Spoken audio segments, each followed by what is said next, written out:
What's up, what's up, what's up? It's your girl Ashley, and we're here again for another episode of our Journey of Love. I'm here with the husband. Hey, babe. What up? How you doing? I'm good. You look good. Thank you. You look blessed. I am. Yes. Tyler favorite. You know, I woke up good this morning. I bet, because you didn't have to go to work. That's facts. Facts. While I had to struggle in Well, traffic and work and slave 9 hours. Sometimes in life, you know. Oh, you were about to go there with me? So you feeling today? Okay. Hey, all right. you know. So we are here. We have some special guests with us today. We actually think this is a great episode that's coming up with this wonderful cast of Steps. Woo woo. Yes. Yeah. Woo. Shout out to everybody. We really need that button with the clap. We do. I keep telling you we need to buy that applause button. Yeah. We're going to put that in the budget. Yep. Yeah, they're here. The cast of Steps. How y'all doing, fellas? Doing good, man. Glad to be here. Good. Good. So we have, as we said, the cast of Steps, which is a new hit stage play written by Morris Austin, who is a dear friend of ours, here in the, I guess, Atlanta area, because you know they classify everything as Atlanta, whether you're in Atlanta or not. Right. This is true. So we're gonna go around. We have some of the main characters of this play. I must say, my husband and I saw this last weekend. It was absolutely phenomenal. Great. We Great definitely show. enjoyed Great show. ourselves. So we're gonna go around and just do a brief introduction of everybody. We're gonna start with Mr. Felix Moulton, who played Mark. This was his first stage performance. Yes, indeed. Yes, I heard you a hip hop artist. Like, I need to know more about that. I am. I actually have been doing hip hop music since I was 16 years old. Wow. Yeah. So You only look 21 now. Bless you. But yeah, I was about 19, 20. I got called to preach, Okay. and so the church wasn't as how should I say, not as receptive to hip hop music at that time. Right. Mm-hmm. And so I kind of moved away from it. But my son has taken the torch. Okay. All right. And I've done some more projects since then. You know, I actually have a project coming out probably in the next few months. Okay. I've got 2 albums on iTunes right now. So Nice. Nice. See, learn something new. He got 2 albums. Make sure You're a real star. Make sure I download that. Right, he's a real star. Get his autograph too. I'm dope now. That hot sauce. Yes. That hot sauce. So you're also No. the pastor of Word of Truth. Word of Truth Christian Church. I am. Yes. My wife and I started Word of Truth in 1996. Okay. We are celebrating, 24 years this year coming up. And Awesome. we have a great congregation. And Morris is actually over our drama team. So Not Who surprising. would have thought? we have a vested interest in this. Anybody working ministry. Who would have thought? Right. Who would have thought? Yeah, man. Well, it's a pleasure to have you on with us today. Thank you for having me. taking time out of your schedule. Appreciate it, man. Yes. Thank you for welcome letting back. us use the building. Yes. We on location for all our listeners. Yes, we are. No doubt, man. We're glad to have you guys. Man. Thank you. On the actual stage. Yes, Oh, indeed. yes. On the stage. On the stage. Okay. And can I shout out? I have 2 wonderful children. Yes. Yeah, go shout ahead. out your children. My son, his name is Caleb, and my daughter's name is Joanna. And my son, pray for him. My son is actually going to Ohio this weekend performing. So Okay. he's doing big things. He performed with Kiara Sheard last weekend. So Yes, he did. Nice. yeah, he's doing big stuff. He did. We got some big timers in the house. Yeah. Proud dad out here. Yes, he is. Proud dad. Shameless plug. I just want a room downstairs.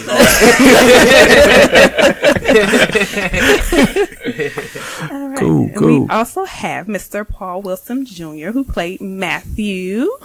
How you doing? I'm good. How are you? I'm good. Good to be here. Good. So I know you've been in 2 previous plays with Morris. Do you remember in the modern day Prodigal Son? And those are 2 he actually wrote, but we've actually acted in at least probably 4 or 5 plays together. Okay. Wow. Okay. Okay. So you got a lot of credits under your belt as well. A few. A few. Hopefully many more to come. You know what? I want to say. 'Cause I don't think I got to say it. When you did the Prodigal Son, that dad. Oh He played man, that part, didn't he? you Thank you. you was doing it. Thank you. You did it like he was his daddy. Yeah, for real. Yeah. Almost hit him like. Yeah. I said he put his soul in that. Yeah. He actually is. I wanted to give you an award after that. I was like, what? Yeah, that was You were getting some Denzel looks up there. Yeah, I appreciate Because it. he's a star, okay? Yeah. Right. Well, if it was the actor, if the character was believable, then I guess I did my job. You did. You absolutely did. So we also have Lorenzo Cunningham, who played John. How are you, sir? How you doing? I'm doing great. Good. So I hear that you are an independent film director. You're a writer. You're a gospel artist. You the jack of all trades. Modern day Slash. Like, that's good. That's good.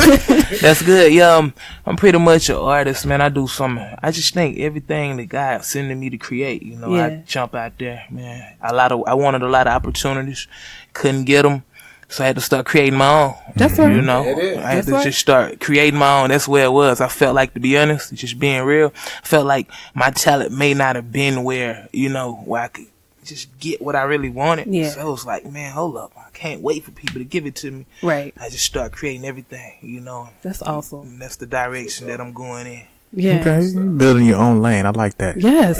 Yeah. Absolutely. Because it's like people not, these days people just don't give it to you. Mm-hmm.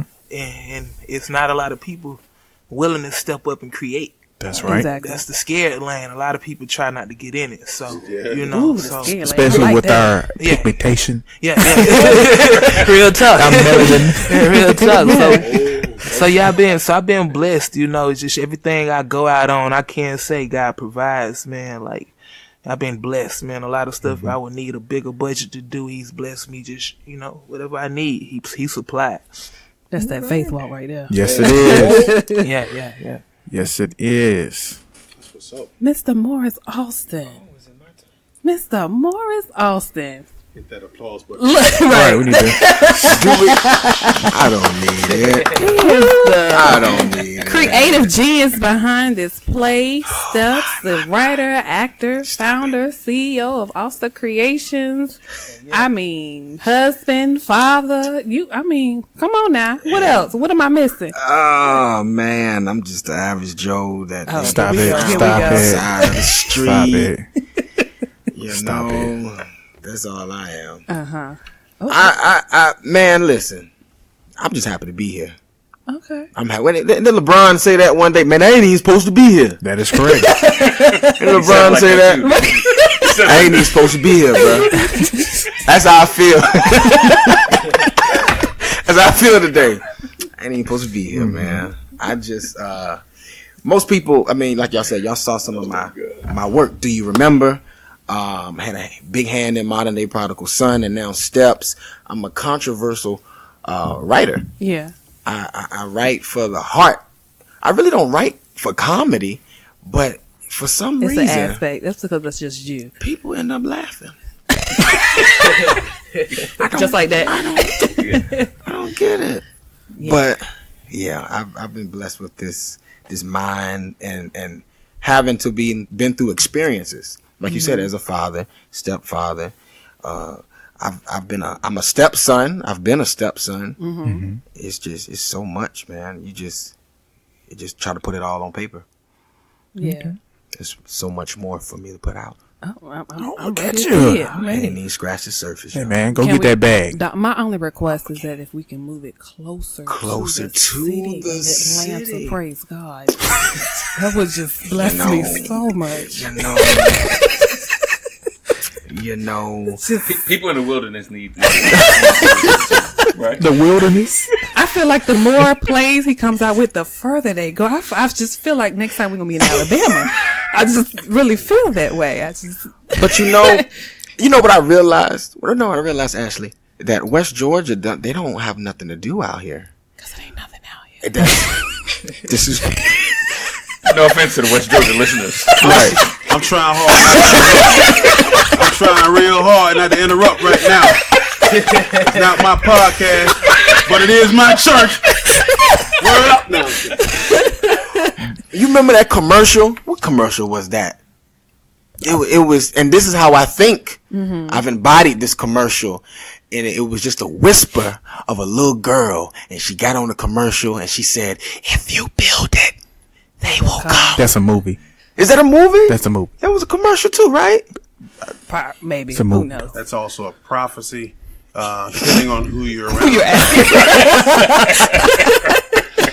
I used to thought it was creepy, and then I was like, hey, yeah, let me create something for people to come to in an area that's just dry, and maybe I can, I don't know. I mean, not, This try, but y'all heard it? it's not dry. Ain't no ministry that going on here. In the spirit, it's just, like, there's no restaurants, there's no Chick-fil-A. there's no Chick-fil-A. They took Chick-fil-A. They got plenty of Bojangles though. Did you say a premium? Plenty of Bojangles. Oh, I thought you said a premium one. I was like, what is that? There is a Bojangles. And there's a dollar store on every corner. She'll have a lot of edits on it. Like 10 minutes. Intro. Oh, gosh. But let's keep in mind, Pastor Felix D. Moten, who plays my superstar of Mark, is from Carrollton, and his church is placed right here in Bremen. So this is the best town In his hood. ever. Throw it up. All right? All Throw it up. We All got right? it. Roger that. And if you just saw his face right now, I'm looking at it. Like he wants to say something. I I feel it. I just love the Lord. Heard my cry. Oh, man. Okay, well, Mr. Austin, Talk to me. can you just give us a brief description of this amazing play? Yes. Slash, let's not forget, film. Yes. Yeah, you put it on tape. It is. You want a brief description? Just brief, I can do that. I can do that. No, I gotta get used to this. I gotta get used to doing this. No, Steps is a play about blended families, and this particular play steps into the lives of 4 individual stepfathers who has their very own different trials and tribulations, and they get to come to life. I get to bring them to life on stage and through film, which is something people have never seen before. True. So it stretches the creativity, it enhances the acting and the drama, and you can put music behind everything, and you just kind of get to look into the struggle of these stepfathers, man. It ain't all pleasant. Mm-hmm. You think it's hard just to be a father, but now you're a stepfather.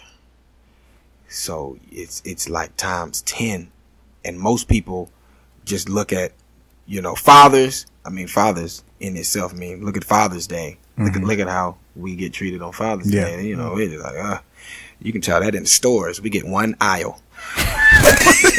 Part of one aisle. A kiosk. A kiosk. That's what we get. So the stepfather struggle, man. And what I had to do this because if you look at everything that's been done with stepfathers, we're either the villain, like the straight up antagonist, we're just doing everything horrible, or it's made in comedy. You can refer to Daddy's Home 1 and 2 with Will Ferrell and Mark Wahlberg. Perfect example. They laughed it up. It's funny. You can have fun with it, but there's a light where it needs to be shined, where it ain't all sunshines and rainbows, being a stepfather. So I got a chance to have an amazing cast of actors and crew to just make that thing come to life, man. And I'm proud of every one of them. Aww. Aww, look at there. He hit you with the all. I appreciate it. Right. So what was your inspiration behind creating Steps? Oh man, my inspiration. Was you like on the thinker?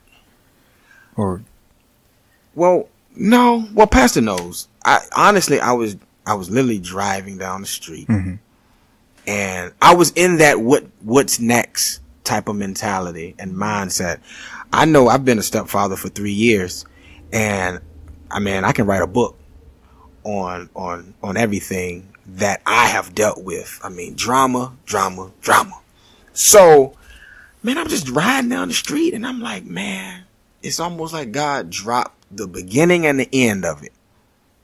Like, just boom, just dropped it. And I was like, dang, that's gonna be a tearjerker. Mm-hmm. You know, and I was like, let me call my pastor. Because most people, don't know that Pastor Moten, as holy and spirit-filled as he is, he's a man. Mm-hmm. He's a pastor, but he's a man. And he has been in a blended family for 25 years. Yeah. He shared his story with me, and I embodied it. Man, I embodied his story, and I was like, bruh. And then Lorenzo Cunningham, sitting right next to me, as a stepfather. And I've actually sat and seen a situation with him and his son. And I was like, but it's real out here. You look at him like that. I did. Because Lorenzo is holy and spirit filled too. But that particular day, You just gotta put it down. the Holy Ghost left. It left the building, and he had to have a real man moment with this teenage man child that he's been raising in his house. And I stopped putting together the pieces, man. I'm like, yo, who else has a story to tell? And I set 4 guys down, and I just realized, bro, we all have different stories. Like, none of us have a similar situation. So let's tell the story.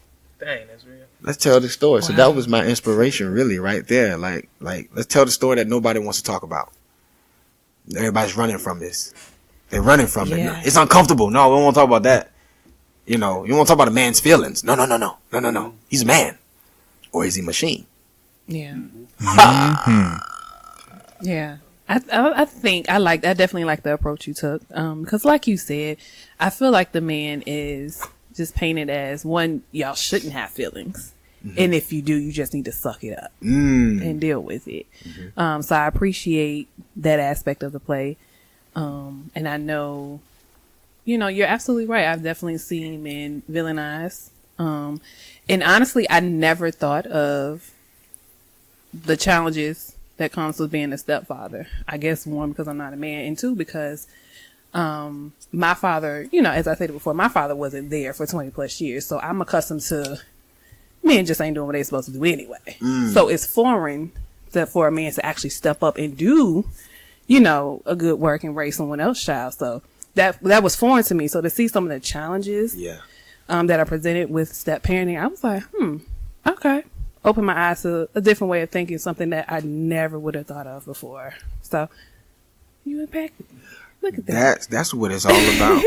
That's my first time hearing your experience. Yeah. And it makes all the hard work we put in as actors and creators, it makes us be like, we did it. Yeah. Even if it's just one, we had 100 people in the audience, but if you get that one person to say, man, I ain't never look at it like that. Yeah. I ain't never know. have. Yeah. And so, what kind of audience was you looking for when you was putting this together? Mm-hmm. Who was you trying to reach? Well, initially writing this, it was like I did it for us. I wanted to give us stepfathers a voice. So it was like initially you're like, man, I want to fill the whole room up with stepfathers. Let's get the bros together. Mm-hmm. Yeah. And then you look deeper into the content. You're like, man, men need to see this. Like, if you're just a man. And women too. Yeah, and that was... I really don't think, like I said, I really don't think we think about it in that manner. Yeah. Especially, just with someone who has a child, you're not...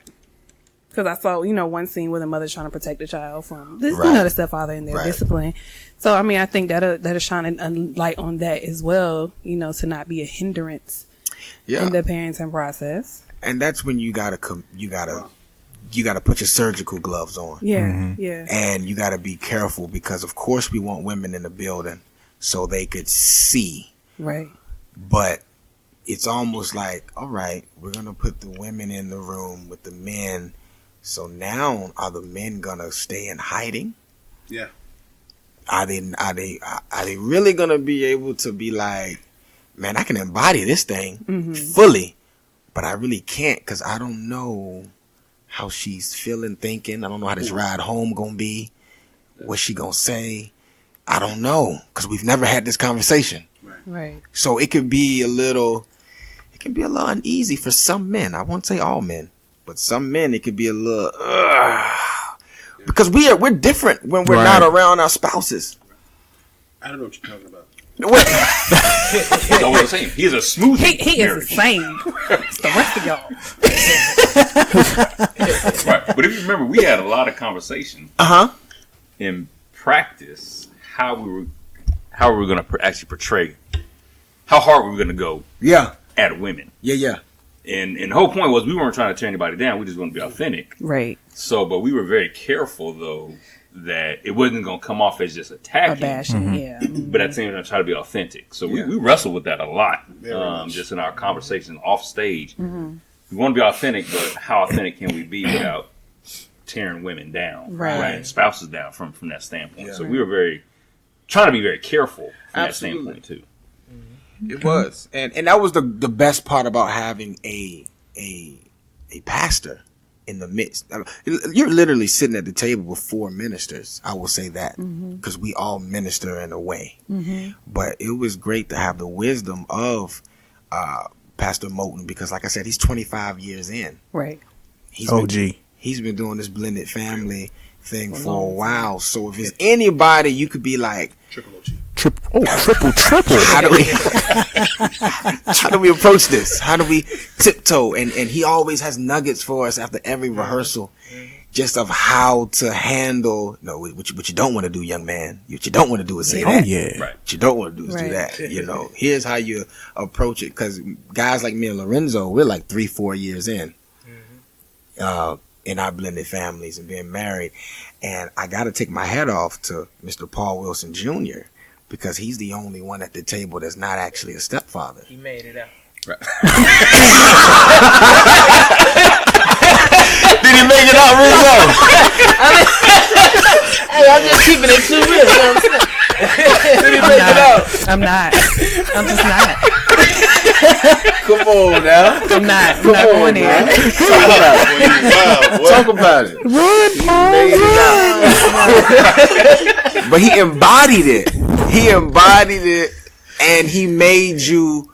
I don't think people would have, they probably didn't know. They wouldn't have known.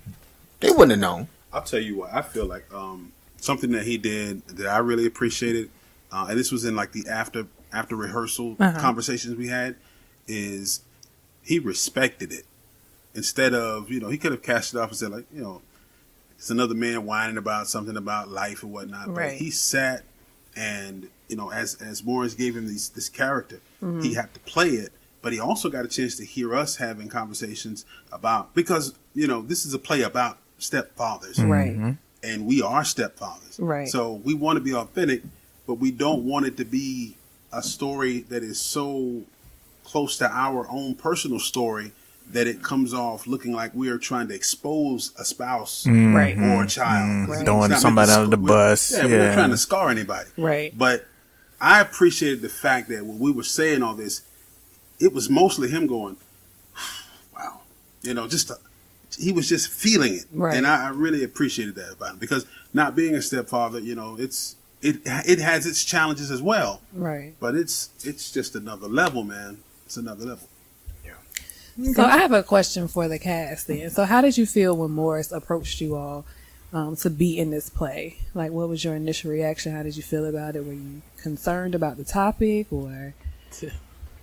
Well, me personally, when he came to me with it, to be honest, I was like, man, deep down, I'm like, I don't know. Because it's a real situation for me. Right. And I know at any moment, just touching on them topics, you know what I'm saying? They can, they can go another direction. So at first, I was like, man, I don't know about this. Like, might need to get somebody who really act this because it's going to be real for me, especially just depending on the scenario. So, but overall, I think it was a good thing. It was a great thing that needed to happen. Right. And, I'm glad to be a part of it. But, at first I can't say I was like, man, I just don't know. I was wrestling with that because I'm like, I know my wife going to be here. I'm thinking about my family, and I'm like, man, I hope they don't feel no type of way. Right. But then I got to that place where, okay, we just got to show what really happens. Right. When he got there, he started trying to push us all off the cliff. You ain't going hard enough. They need to know this. Don't cut him no slack. Word for word. He was like, man, I feel like you got more in you, boy. You ain't bringing it right now. That was dope. I didn't feel that. Yeah. You hold it back. I think you hold it back. We in here now. It's like once we in here, Bro, we gotta go. It's like we finna do this. We finna do this. I'm you like, know what I I'm don't saying? feel comfortable. Right. But as we go around the table, Zoe, talk about what was your wife's response after she saw the opening night? Well, thanks, Oh, Mom. yeah. There you go. There you go. Thank Right you. there, bro. That's good. So, That's good right there. Welcome to the Morris Austin. That's good.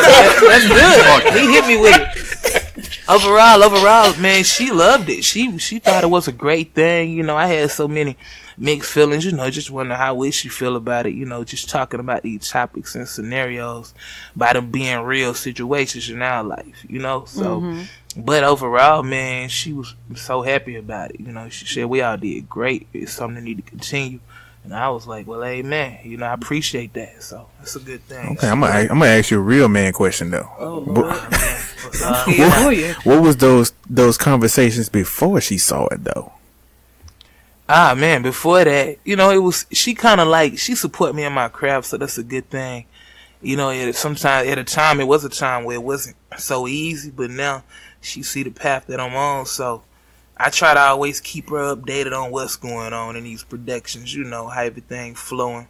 Because that way, if she see me stressing out, she won't think it's got something to do with her, because in this production world, man, dealing with our own life and productions and it can be stressful, you know what I'm saying? Some days, your time is work, you know what I'm saying? So I always made sure to keep her in the loop.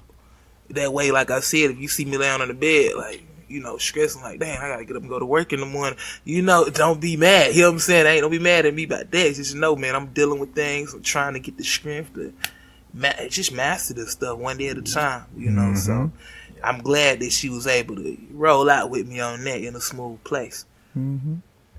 Yeah. Mr. Ball. Gotcha. So I go back to the previous question. How did you feel? Run. Right. But initially, in as Pastor was saying earlier, not being a stepfather, my initial thought was, is this that big of a deal? To be honest with you.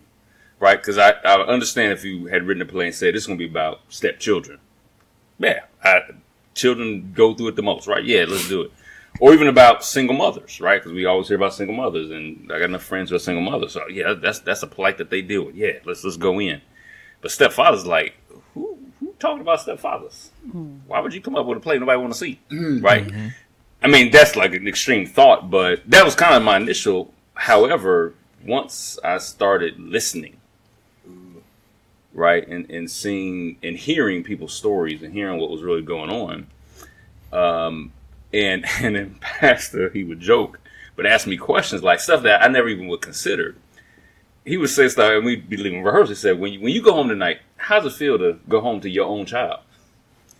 And I'm just thinking in my head, I never thought about it like that because it's always been mine. I never had to compete with anybody in terms of my children's attention to think that they would love anybody else, right, or look to anybody else as a father. Never crossed my mind. But once he would say stuff like that, I started having to think. And so actually it did allow me to go back to when I was growing up, I had a niece that was born to my older sister. And she was a single parent. And then their relationship didn't work out. So later on in life, when my sister got married to someone different than her father, my niece's father. But during the holidays, so I raised my niece when I was a teenager. I was that young, raised her all the way up. So she was ours, right? Not just my sister, she was all of ours. But then the father would come by and take her away. So I tapped into that emotion to help me get ready for this, of how I felt just as an uncle, let alone stepfather, knowing that, or even a dad, right? Competing for my niece's attention when it's our holiday. What he doing here? That kind of mindset. So that helped me kind of get into the character mode, and then of course talking to the gentleman whose character I was kind of portraying from a somewhat of a life perspective, and just getting his thoughts. That just kind of helped me really get into the mode of why this really is critical, really is important. Of all the things we deal with as men, to be a stepfather, you add that on top of being, especially if you're a black man, we in the South, and from a job, church, all the stuff we're dealing with. Now you're also a stepfather. How many more issues, right, are layered on top of everything else we as men have to deal with, right? So it's critically needed, this conversation, because nobody's having it, as Moore said earlier. If they're having it, typically it's the bad stepfather or the irrelevant, goofy stepfather that is a butt of everybody's jokes. Yeah, you get the. Yeah, exactly. Just brush them off. Right. You know what I mean? Irrelevant. Goofy. Yeah. So okay. Show me. Yeah. When he talked to me about it, I almost want to say we were riding in the car together. We do that quite a bit. But when he talked to me about it, I literally cheered from inside because I have experienced it, and I've had. I don't want to make this sound, romanticized. Say it. I've had a glorious experience. It's been eye-opening. My heart is opened up, and it's like God's glory is just poured out. There were days when it just felt like stuff that you don't want to discuss with nobody. And unfortunately, there would be nowhere for you to run with your emotions, because if you have jealousy, and you think, wow, I don't have an opportunity, nobody I can have all to myself. Everybody I got to share with somebody else. And people will look at you and say, you're being childish. Now, you already know it's a situation. It's just, almost as if to say, like you tell a small boy, suck it up, don't cry. These are real emotions that a man has, and it's amazing to me how people just belittle that. It's a struggle. And when he did it, I said, man, if you do this right, I remember looking in his eyes. I said, if you do this right, you are going to allow so many men to breathe, because they have literally, it's like people in a cell that spent years trying to pick a lock, and now this is where they're at. They're like, forget it, and they just live, and they're on pause. Their whole life is on pause, and they're just waiting for life to expire, because you don't expect it to get any better. And that's a place of despair. You've lost hope. Right. And to give me a narrative from my emotions, for you to just say to me, okay, maybe this is what you're feeling. Maybe you're feeling what Luke is talking about. Maybe it's not Luke. Maybe it's Mark. Maybe it's John. Maybe it's Matthew. And as you look through this catalog of guys, you get a chance to say, wait a minute. So that's real? That's what I felt. And he gave us a narrative. And I thought, man, it was just amazing to sit and watch men in the audience that were just, represented for the first time. I can tell you, 25 years I've been married, I've never seen a play about stepfathers. Never seen one that cared about it. The only fathers that get the press are the deadbeat dads, the father that left. Nobody talks about stepfathers. They're the most unsung heroes amongst us. They do the dirty work. Yeah. And don't get no credit. Right. That's You said they expendable. That's your word. That's the Expendables. That's the movie. Y'all just described what your words just then. They don't get no credit. They come in and do the dirty work. Y'all saw Sylvester Stallone. You're right. I love that movie. Y'all saw all three of them. Y'all saw that. Don't rip off their trademark. Nobody will ever know their name. And they're in and out. In and out, right? That's how Luke felt. That's how Luke felt. That's crazy.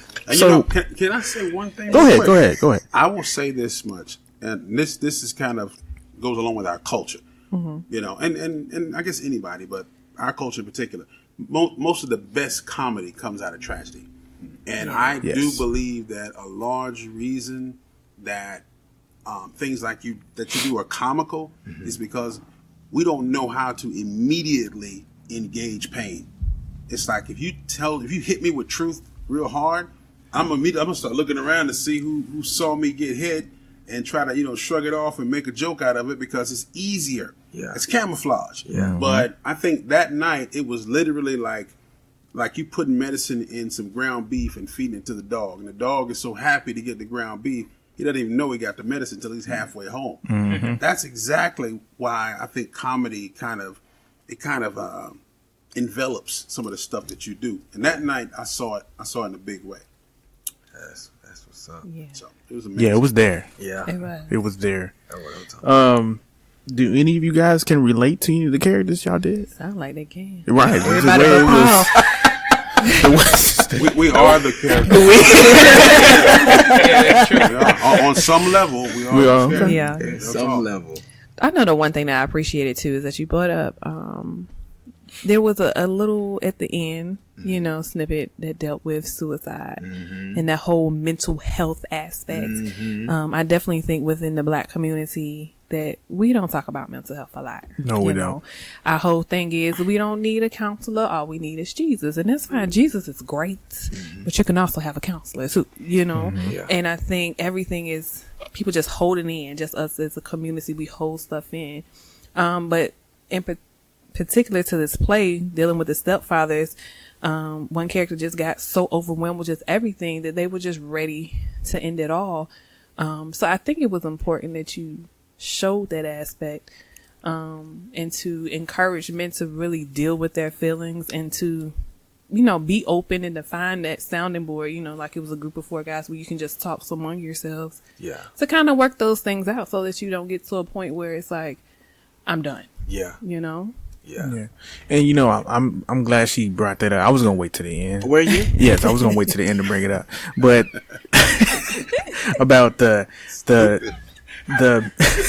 mental health aspect. Yeah. And Yes, I'm a big advocate of that because being a Black man, Talk about it. it's in society now, the stigma is it's not okay for you to fail anything. We're just told to go to work, shut up, and keep it bills. going. Money. Right, keep your head up, shut up, and get this money.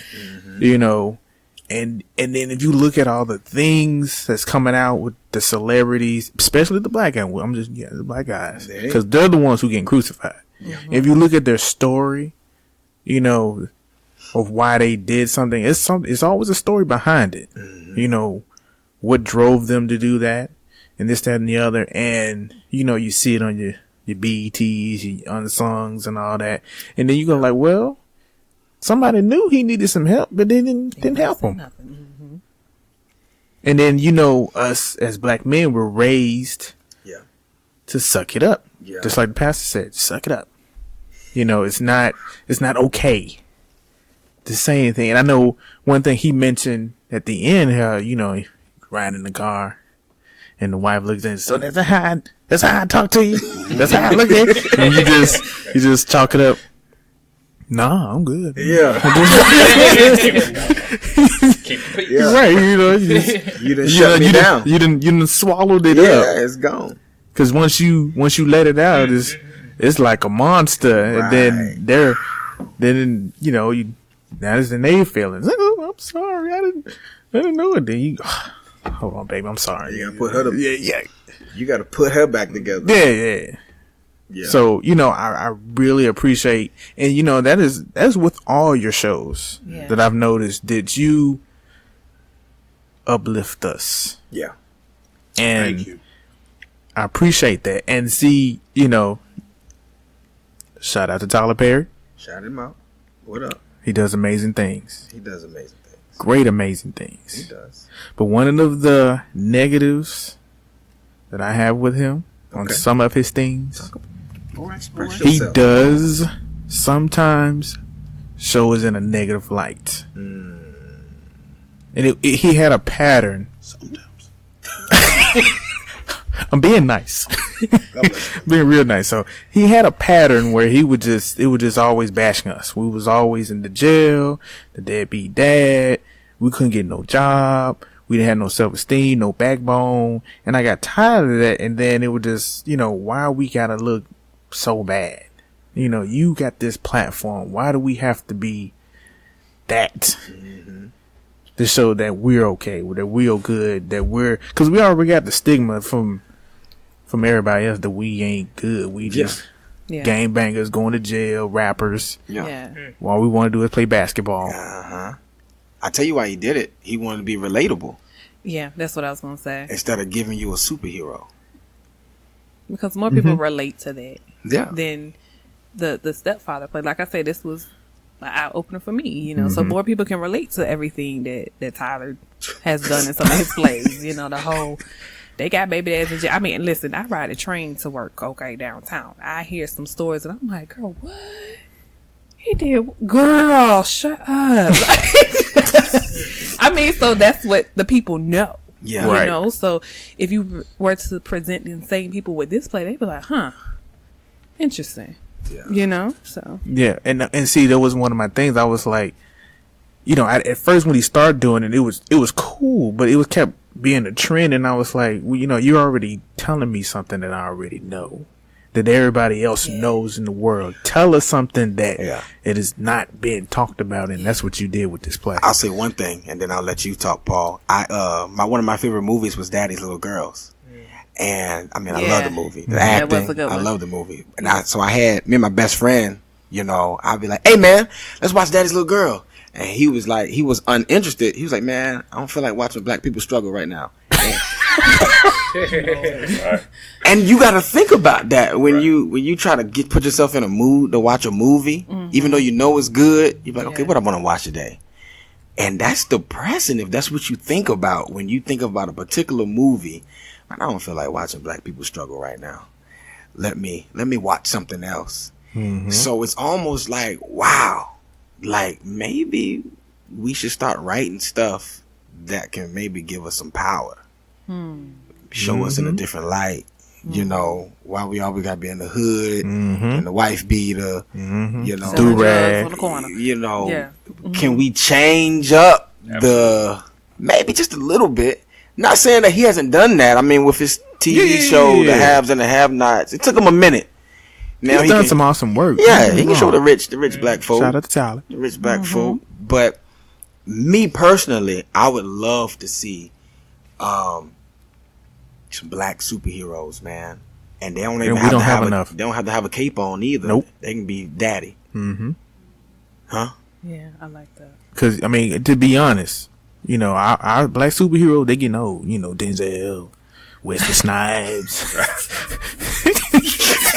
Blade was my boy. You know what I'm saying? They get old now. Past the 57. I can't relate to Michael B. He my age. Matter of fact, I might be older than him. Blade is a butter knife. Ain't cutting nothing. Ain't cut nothing right now. Nope. Ain't cut nothing. Cut up. I might go a little further. Sidney Poitier. I mean, Idris Elba, he cut me up there. Yeah, Idris. I like Idris. Yeah. I like his versatility. You have to respect Denzel because he's embodying telling certain stories. He wants to tell a story that he's choosy. He's particular about what he chooses to be in now. Yeah. And you have to be like that. You really do. In this world. Just keep doing the same old stuff. Okay, we know the narrative, we know the stereotypes, but let's switch it up. Yeah. Let's switch. Or you're gonna get those folks like Luke. You're gonna get a young stepfather, immature. Yeah. I can even go to add he didn't have his father. Yeah. Or any kind of his male role models was the brothers he's sitting at the table with. Yeah. Wow. And then at some point in time, they had to move on with their life. Right. They had to start families. And him being the youngest, immaturest guy, jumping into a situation called love, probably had the savior complex where he saw a woman with a child, beautiful, and says, I can love you and I can love her. I'll take care of you. I got you. And he jumps into something not knowing what the cost is. It's a price tag on that woman. My God. And now he's in it. and he's trying his best. There's men that absolutely try their best. They put their best foot forward. Yeah, you're human. You're gonna make mistakes. You're flesh and blood. You know, you're not perfect. But if you're trying and you're trying and you're trying and you're starting to feel like, man, ain't nothing working. Yeah.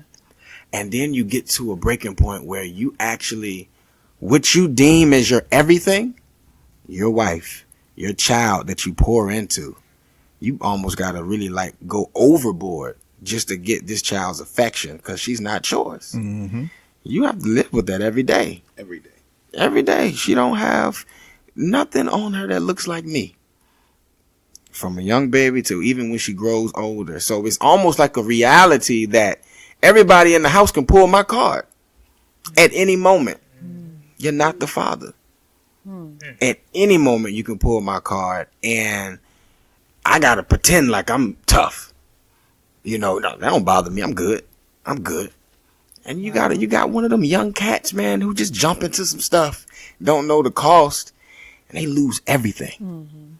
And they don't know how to handle that. Man. And that's when the depression sinks in. That's when the emasculation sinks in. Yeah, look, the Thor's words. Yeah. Right. Yeah. When you feel when that's gone, think about it. If that's gone, if you're emasculated, and everybody here knows what that means. Everybody knows the definition of it. Everybody can see it in their head. For a man, if that's gone, why am I living? Why am I living? So manhood, it's been taken from you. It's been your manhood's been taken from you. It's castration. It's castration. I don't have none of the Thor's words. I got nothing. Wow. So just we want people to think about that. We just Well, I've been in these scenarios many times. Trust me when I say it. I just wanted to portray something real. I ain't want to, beat around the bush with it. Yeah. Let's just show it what it is. You know what I mean? It is what it is. Sometimes we don't know what a particular woman is asking for. You want a man or you want a machine? There's men out there that have to ask permission from their wives to be a man. Baby, can I be a man today? Okay, baby, you can have your testicles today, but turn them in at the end of the night. Okay, I need them back. Wait a minute, we got a checkout policy. I mean, I'm sorry. I just had to. You were the whole another place. Sign them out. Please sign them out. Right. Sign them back in. Right. Sign them out and sign them back in. Man, Oh my goodness. can't check out no more until we get these. Until I get these back. Word up. You didn't reach your limit for the month. Huh? And you that little kid that gotta sit in the corner. Can I play with the other kids? That's essentially the stepfather. Wow. But that's why that's why it's important that somebody else tells those stories, right? Yeah. Mm-hmm. Because as we were talking earlier with other filmmakers, and it goes back to motivation, right? Yeah. If you only want to tell a story to make some money, Yeah. it's easy to just replicate what already is out there. Right. Yeah. Right? If I know certain things work, sex, drugs, money, right? Women. Yeah. I just create that if I'm only worried about making money. Yeah. Right. But if you want to make an impact, now let's find a real issue, right? A real issue Thank you, Pastor. that nobody's talking about, Yeah. but that people want to hear about, right? And that's exactly what you did. Because even if we go back to, I said, the Cosby Show, right? There were doctors and lawyers around before the Cosby Show showed up, Yeah. but nobody was telling that story Right. Exactly. because it wasn't dramatic. Yeah. Right? But then all of a sudden, somebody comes and puts it in front of our faces and be like, man, that's amazing. Like two married couples can make a lot of money together and have a healthy family and have a lot of kids, right? And do all these, have their kids go to college. And it became a revolutionary thing, although we've been doing that for a minute, but nobody put it on TV because nobody thought they could make money from doing it. Right. Talk about it. Right? And so it goes back to, again, different people have different motivation, not to judge anybody's motivation, but I know yours is, I want to help people. Yeah. So I think telling these stories now, I think then opens up the door for people to now listen to you for the next story you decide to tell from that standpoint. Yeah. It hits home. It's personal. So You got my juices flowing, bro. I see you over there. Just over there holding this arm down. I feel like you got something to say. You got something to say? Oh, say it. oh, I'm gonna tell you the struggle of the stepfather is this in a nutshell. Okay. You have to pretend that your greatest fear is actually not a reality. And you see people, they try to reframe and repackage stuff all the time because we think everything is head. Sometimes it's heart, you know. Shout out Howard Thurman. But anyway, there is think about it from the standpoint. You know, I remember when it became a bad word to say stepfather. Say, well, I'm not stepfather, you know. She's really my father. And I'm like, you know, all the time, if we get a test, you ain't. But you saying this to make everybody feel better. Right. Putting the Band-Aid on it. The new thing is, well, I'm not a stepfather. We use the word plus parent. I'm like, Or bonus children. But then bonus I've heard children. bonus. Yeah. And I'm Bonus like, My children. bonus I'm dad. like, Yeah. get I've heard out of that here term. with all of that. You ever go to the dentist and they come and shoot you up, and then they come back 5 minutes later and they start doing work, and you're like, you can feel that? Like, yeah. I was like, look, all these new names, it's not killing the pain, bro. I still feel it, and nothing's going to take it away because as long as I can work an entire year and break my back to provide for someone, and then somebody else can give them a book of matches, and they throw a party for them for that. Man, it's just nothing's going to change that. And you know, I mean, what he just said, God, if that wife, the woman who has that child, does not come to the rescue of that man, I guarantee you there are more Lukes in households than there are the other 3 men that are in this play. Wow. And they suffer in silence. They wonder why they come home late, why they come home drunk. They're going somewhere to medicate the pain. Gotta mask it. That's real. So, what advice would you all give to a young man who was potentially thinking about pursuing a young lady who has a child, or to the young man who's newly married and is trying to navigate the challenges of marriage plus the bonus children, this word we don't like, or for even a guy who's been in a couple of years and still struggling with that aspect? Like, what advice would you all give to those men? I think this is a segment for Pastor Felix D. Moten. So I'm going to give my answer, and then I'm gonna defer to him. What I would say to that guy, that young man that just fell in love with this beautiful angel that fell from the sky.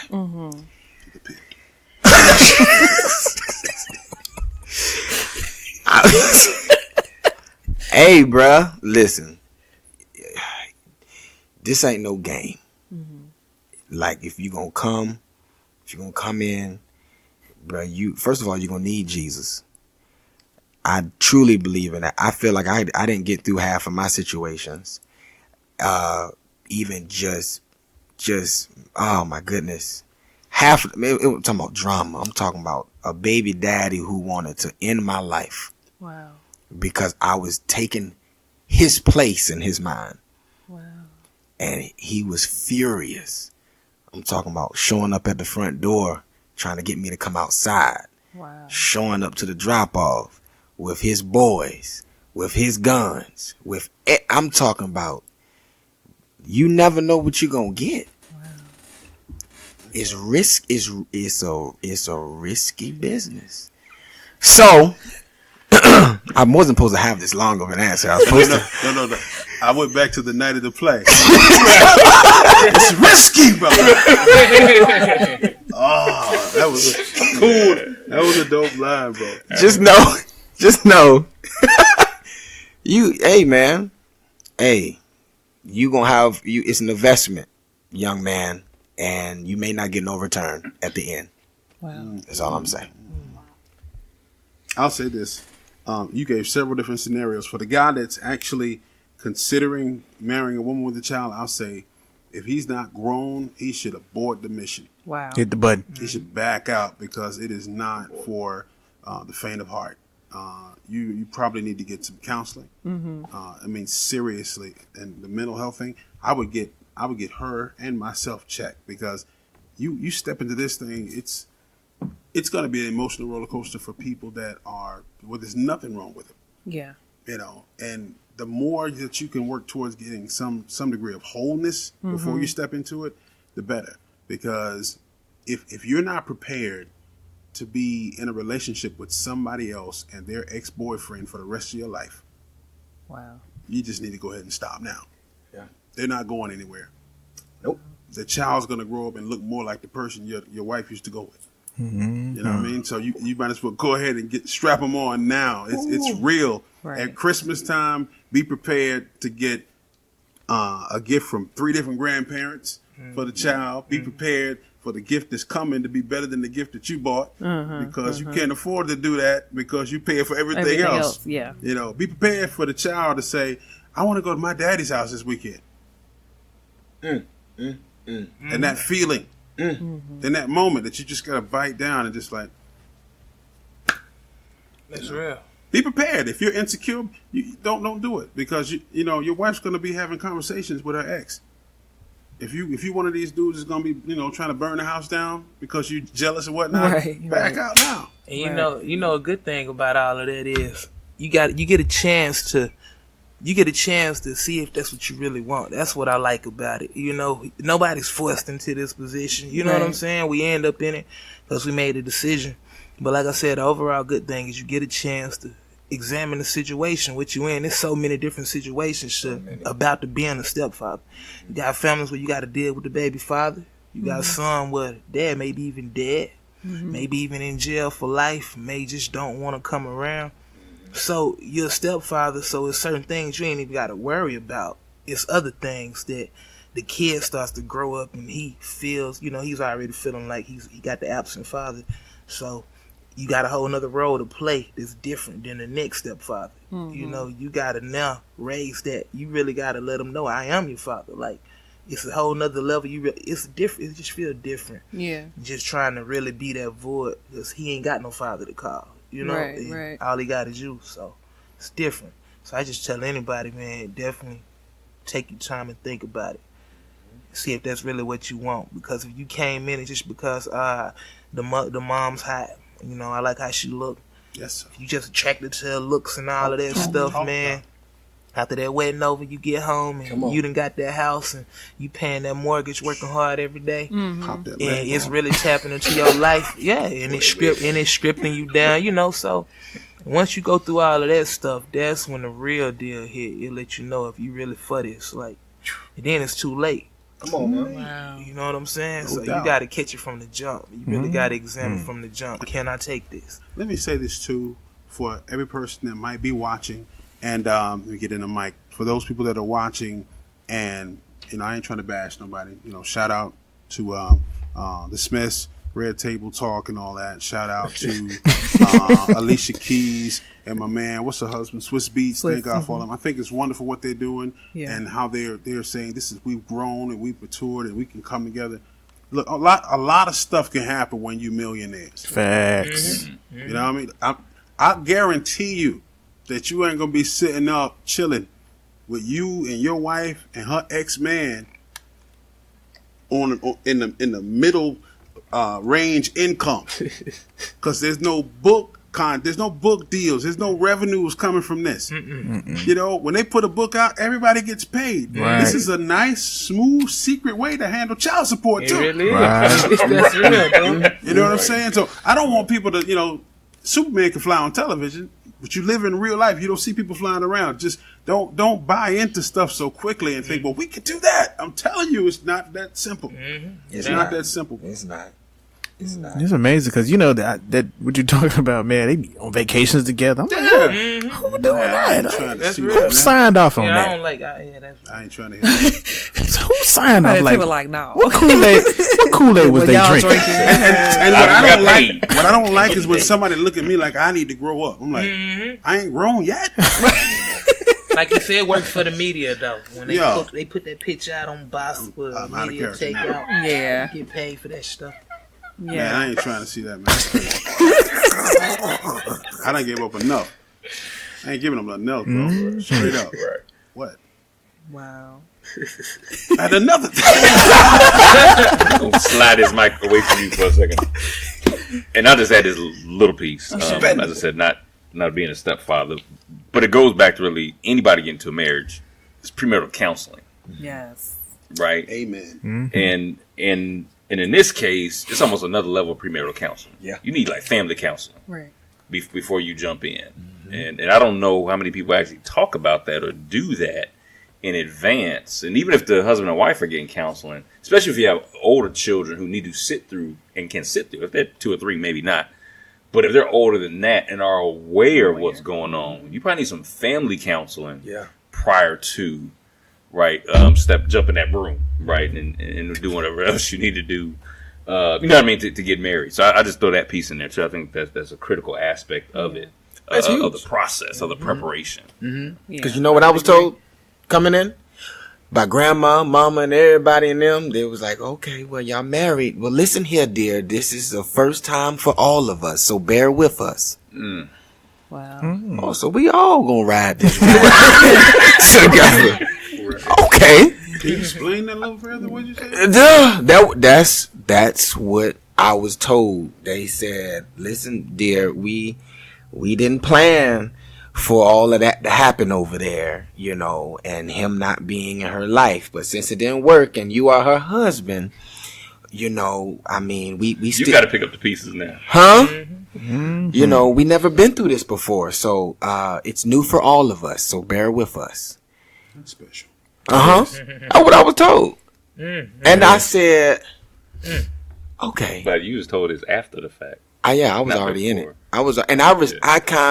You kind of take that conversation in stride. You say, oh, okay, cool. Because you still don't know what's gonna happen. Right. So every time something happens, they look at Morris.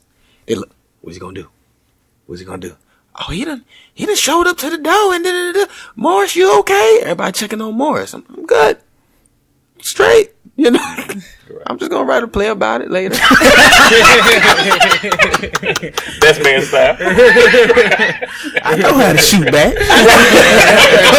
Come on now. Get a coin. I'd like to drop one very vital point in as well with what he said, because I get this a lot. When you set up marriage counseling, do it before you set the date. Because I think some people think marriage counseling is like the flowers or the corsage or the dress. It's not part of the wedding. Right. It is what you do to find out if we're going to have a wedding. That's deep. You know, and people waste a lot of money. Because I do marriage counseling and we go for the jugular. We go in because I'm like, no sense in having surprises. You know, right. If you're gonna, this is not like marriage is a beautiful thing. Do you have a job? Come on now.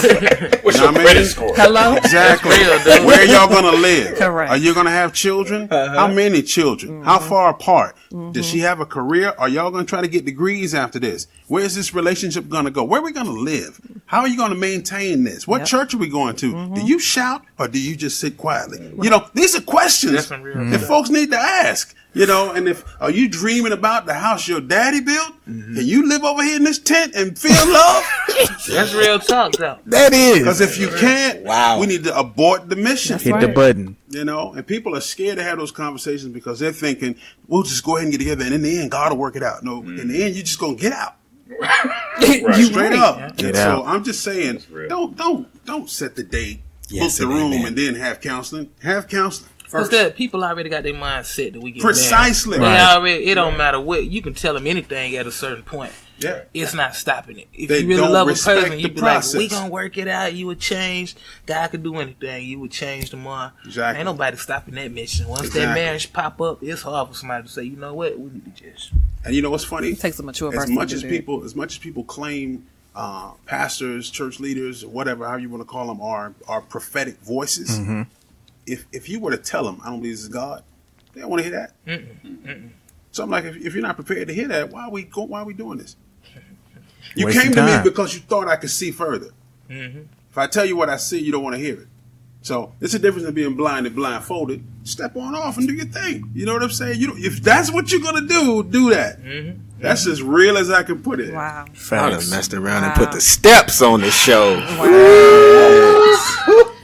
I know Philmore and I are fire. big proponents of counseling. No doubt. Specifically yes. premarital counseling. I know a couple episodes back we talked about that and how critical it was Yes. for us. Yes. And it was a learning, even though we had known each other, like we said, for over 18 years, been best friends. You know, we went in, we know each other.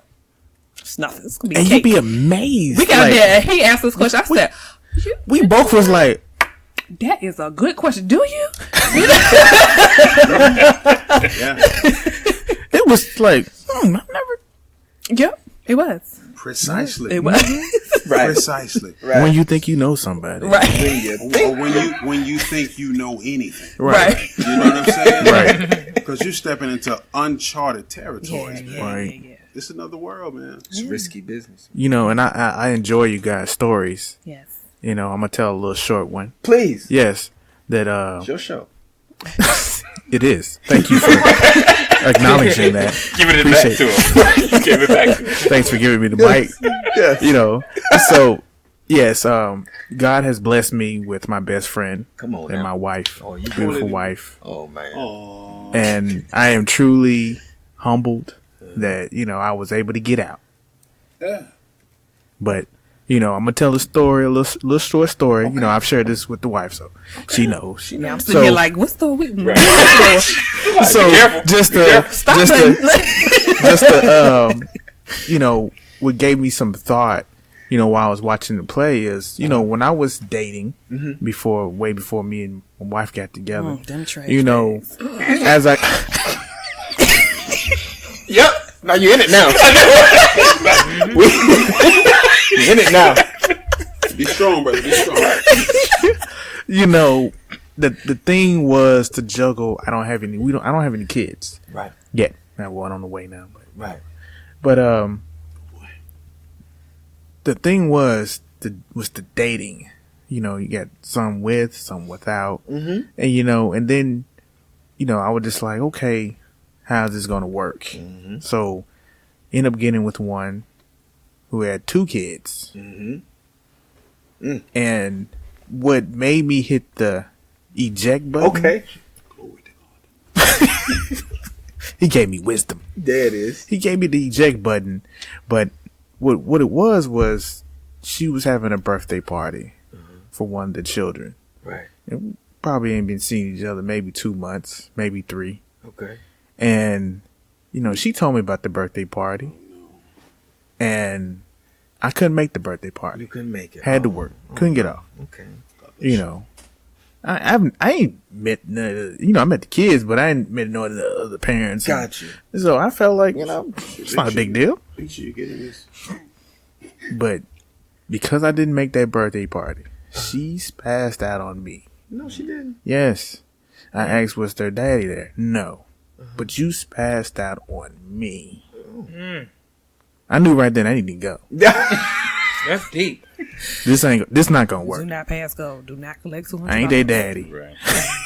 Me and you haven't even got Right. to that level, Yeah. and you spazzed out on me because I couldn't be your trophy. That's some deep stuff. Right? Because you expendable. You was already an expendable. I knew, It was a pre-expendable. You was right there on the line of risky business. Get the short end of the stick every time. And that's a deep story, man. so I had to get out, man, and What a I blessing. I I mean, word. What a blessing. Yeah. that you made it out, dude. He said, I made it out. had to get out.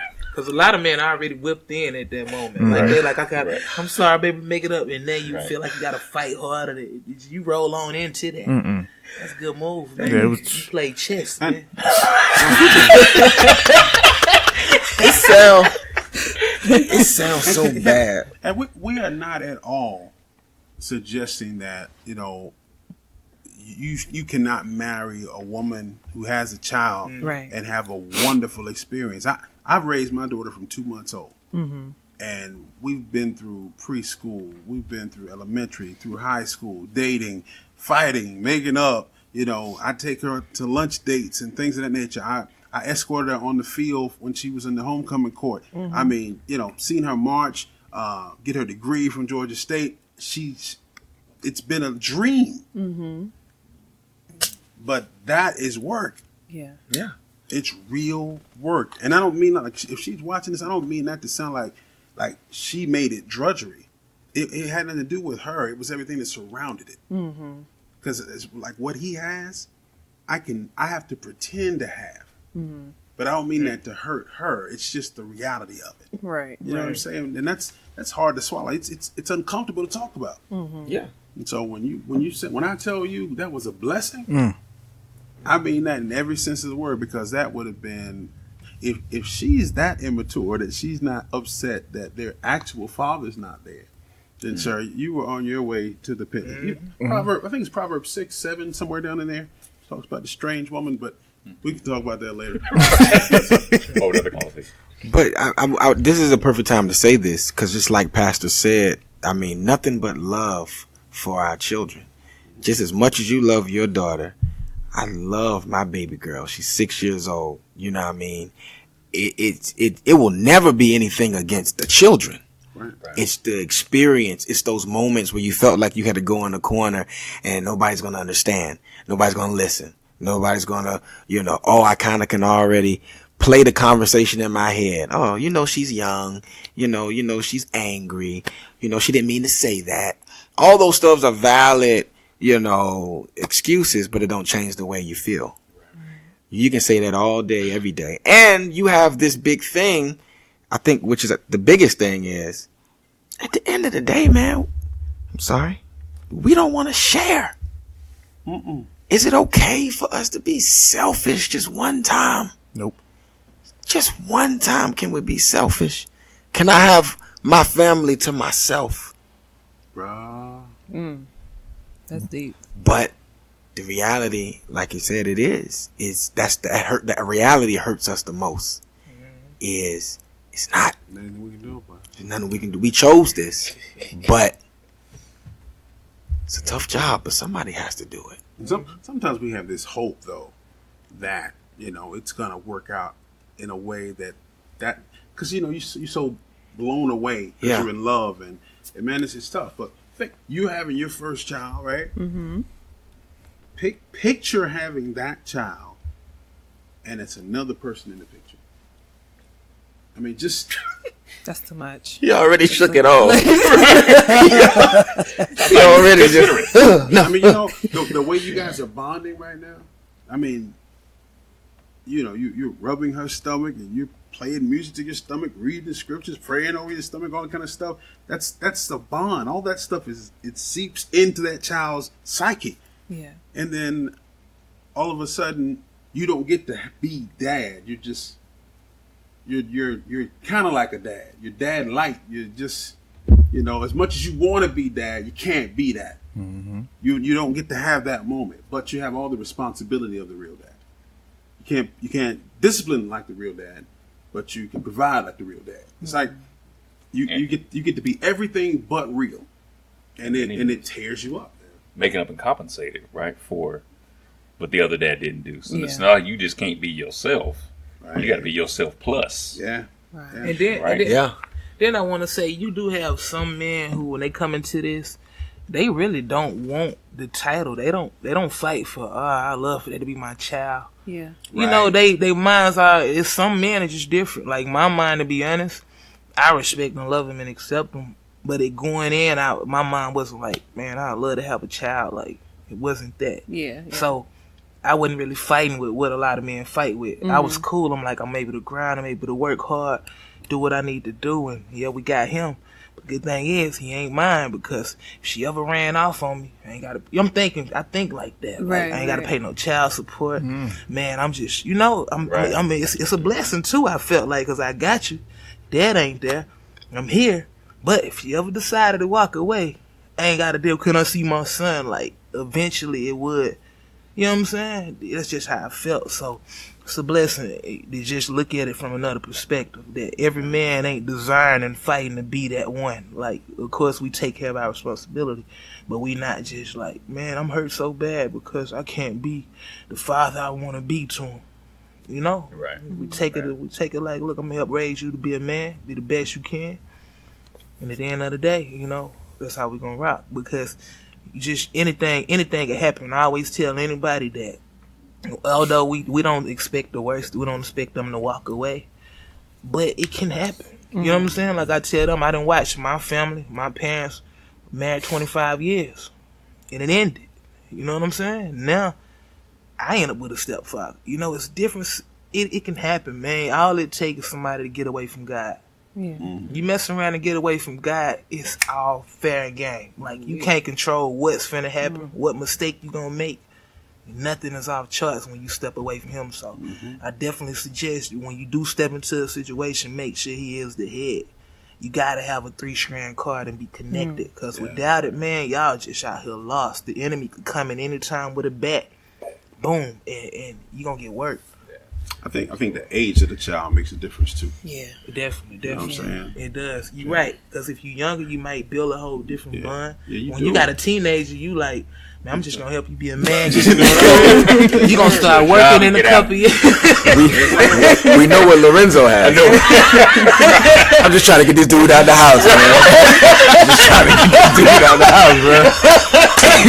Hey, that's real. Everybody got a different story. That's what I said. But I still love him though. Like, I love him as a son. I really do, because it hurt me to see him not have his father. So it's like when a teacher, she was like, at a school, she was like, "Is your father around?" And I just seen him just looking, man. He looked over at me, and I had to step and be like, "Man, I'm the father." You know what I'm saying? Yeah. He was just, I seen it in his face. Oh man. As a teen, and at that moment, it done something for me. I was like, man, God, I guess I got a man Lorenzo's up. got a heart, man. He got a heart. That's real. I had to. It called for it, because he was just standing there. Man. He was like, she like, "Is your father around?" I'm standing there like, man, I ain't your father. You know? He trying to be tough. I just being real. I was like, man, shoot, man, I'm still trying to do me. You know, I'm trying to. And then I looked at him, man. I said, "I'm the father." He locked them eyes with you. He hit you with them eyes. He was trying to avoid it. It's the truth. Come on, like. Hey, it's the real truth though, because one thing about a young black man coming up into this, man, is some of us could be so prideful. We could be so caught up in ourselves, our own dreams, our own vision. Yeah. I'm like, man, I want my own child. I'm just keeping it real. Like, a lot of them was fortunate enough to have, like, I still haven't had my own biological child. So I'm like, if I ain't call any child mine, I want it to be mine. I need my own too. You know, so it's just a lot of struggles, man, and a lot of frustrations too. Cause you be like, man, I'm trying to have my own, and now all I got is him. Like, you know, it's just crazy. It's different looks, man. Wow. Yeah, it's different. It's dynamic. Absolutely. Well, guys, this conversation has been very enlightening. Ooh, has it? Yes, I've Excellent. enjoyed talking with you all. I know my hubby has too. I don't want to speak for you, but I am. Yes, And you better have those presents. I'm gonna just slide that jar back to the top. It's Thank you. Checkout time. from one of the Masons. Rooms. It's time to check them back in. I need to see it every now and then. Like, okay, they in there. Y'all tried it. I might have to use that for the show. Got some new material. Always finding new material, brother. Hold on, brother. Hold on. I need that.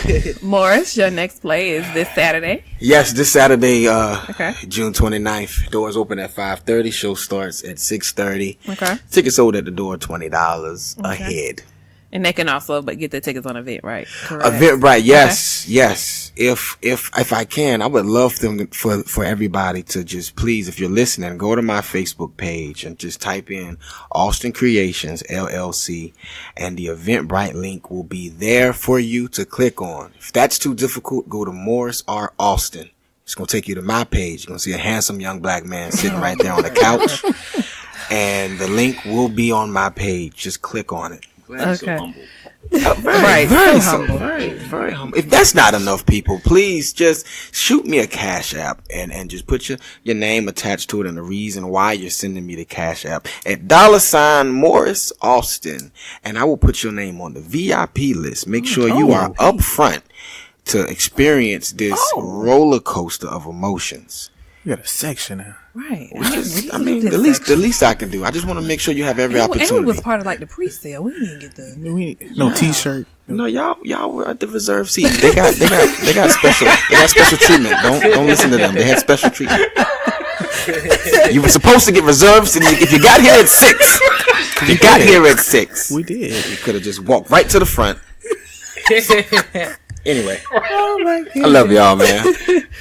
Any final words from the rest of you all that you want to share? We've said so much. I got mine out. Okay. I think I got mine out too. LeBron's like, man, she cut that grass, man. Hey, that's facts. That was just last week. You know what I'm saying? Like, we got to work around here. That grass dry yet? I go and cut that thing. You took that trash out? You know it's Wednesday. So you can have some flashbacks too, brother. Oh my gosh. I cannot. Boy, grow up. My I stepfather be cannot. tripping, man. Well, we want to thank you fellas again for just joining us. Appreciate you. Mr. Felix, Mr. Paul, Mr. Lorenzo, so Mr. much. Morris. This has been amazing. Yes, it has. Babe, you have any final words you want to say? I appreciate y'all, man. No doubt, bro. Thank you for being on the show, taking that time in your busy day. Yeah. And we're going to do this again. Oh, This is fun. This is definitely fun. Well, we would like to thank all of our listeners out there again for joining us for another episode of our Journey of Love. Remember to subscribe to all of our social media sites. Let it be Facebook, Instagram, YouTube. Listen to our podcast on Apple Podcasts, Spotify, Podbean, Google Play, YouTube. As they say, we are on everything. We own everything. So check us out. Be sure to subscribe and follow. And until next time, you guys, remember, love is patient, love is kind. We'll see you all here next time. Peace.